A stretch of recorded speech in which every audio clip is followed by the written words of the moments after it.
English conference, yeah. Yeah. All set? Good to go? All right. Welcome, everybody. My name is Jerry Clark. All of it though. I am the chair of the City Hall Industrial Development Agency.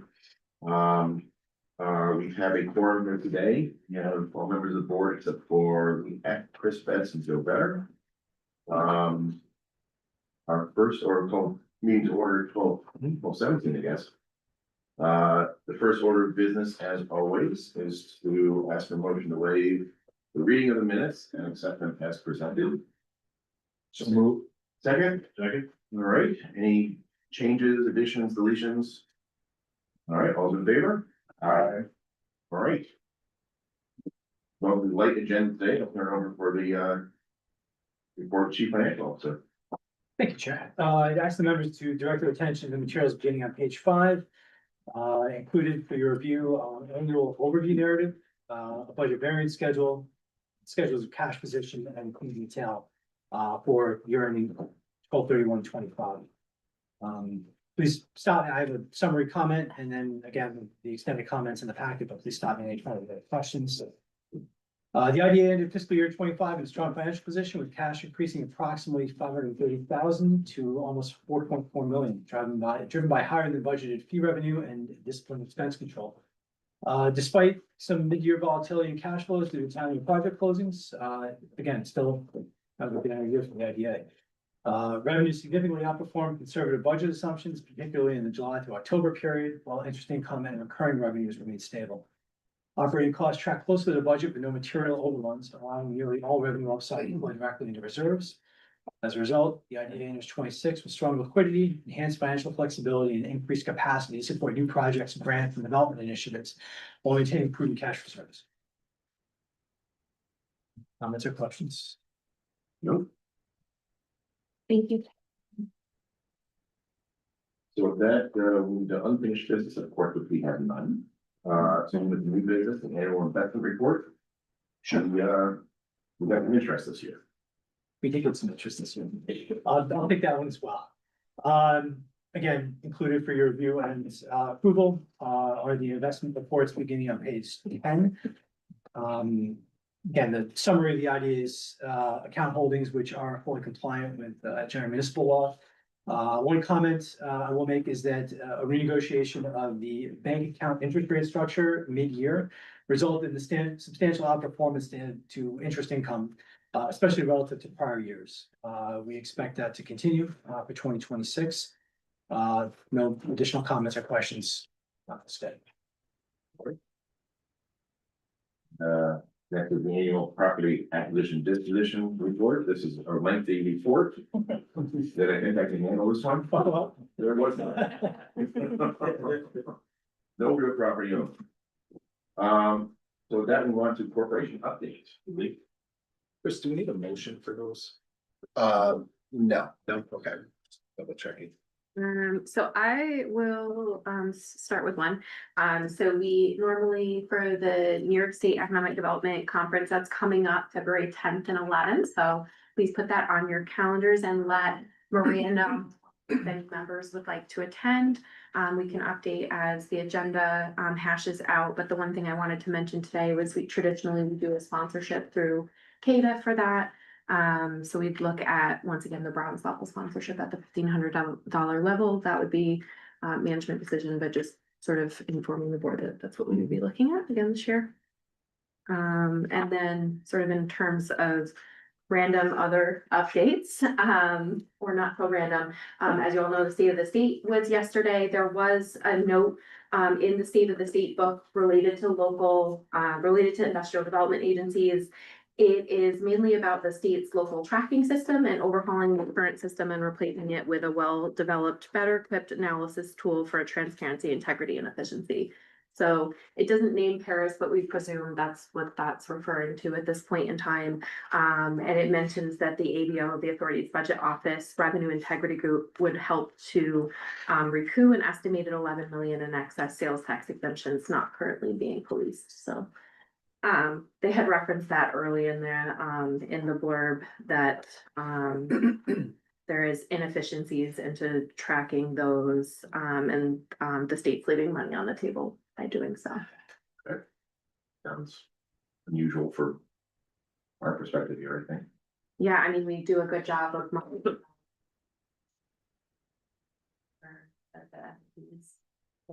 So. It's really dependent on each local IDA or other corporation. We're still continuing to review the rest of the book. Obviously, it's a big piece. That was, I think, the one piece specifically related to the IDI. But it does mention continuation of the downtown revitalization initiative and New York Forward, where, you know, the city of Albany is more a DRI community as opposed to a New York Forward community, because New York Forward was more designed for suburban and rural, smaller communities. So Capitalize Albany and staff would be working with the current administration to talk about those later in the year as those become available. Anything on oral argument from yesterday? That was the next random update was we did have in the CADA versus PSC litigation, oral arguments were scheduled yesterday and took place starting around 1 p.m. Amy from Hudson Roth's team argued on behalf of CADA. And so she did provide a little bit of a summary by email to management.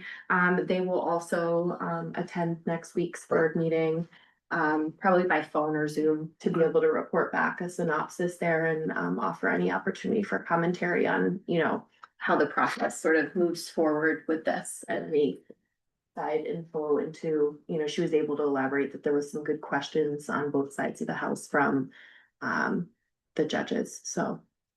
Okay. Anything else, Chris? No, that's a good summary. Chuck Malcolm called me yesterday and said he watched the arguments live and said he was cautiously optimistic that the tenor of the questions by the justices made it lean towards they were making a change in the decision, the first decision. So, you know, nothing's set in stone, but he was optimistic. Okay. I listened in and that's what I felt towards the end of it, so.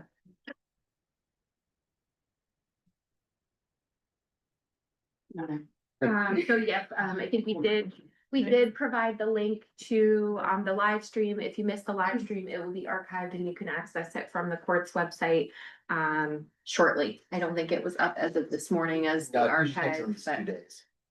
it'll be up if anybody wants to watch it later on.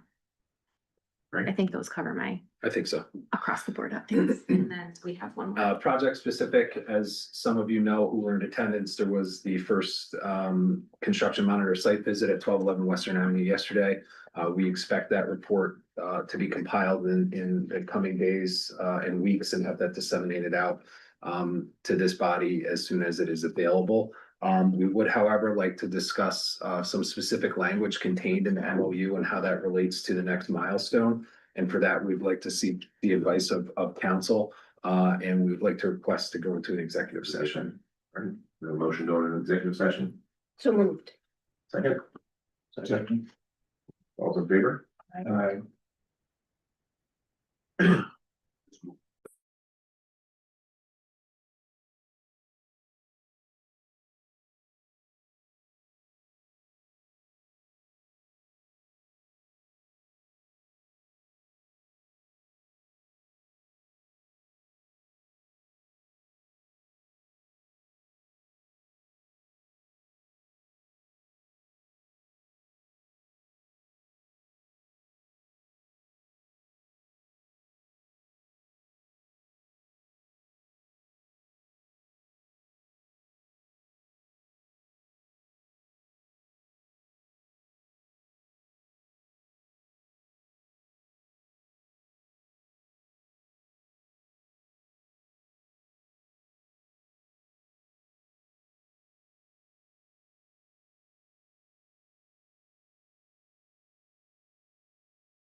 We talked about that last week. Right? Okay. On it. And even. All set? We're back. All right. And we are back. So we exited executive session. 12:33, it looks like. All 12:33. No action was taken. Discussed the legal matter, but 1211 Western Ave, the revered and reviled 1211 Western Ave.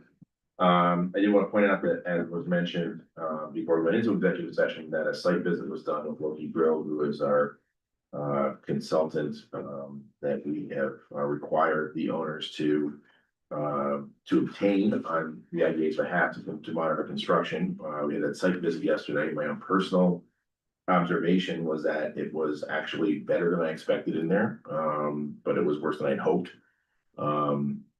They clearly have materials on site, and they are, have done, a fair amount of work inside that is set it up to essentially be finished over the course of the next 7 months. I think there's issues that do have to be addressed in the,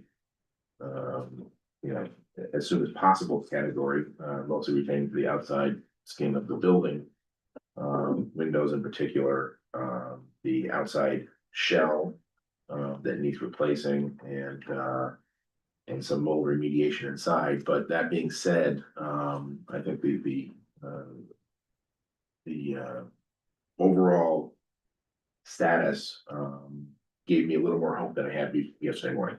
So, I don't know if anybody else has anything to add or want to make any other comments. All right.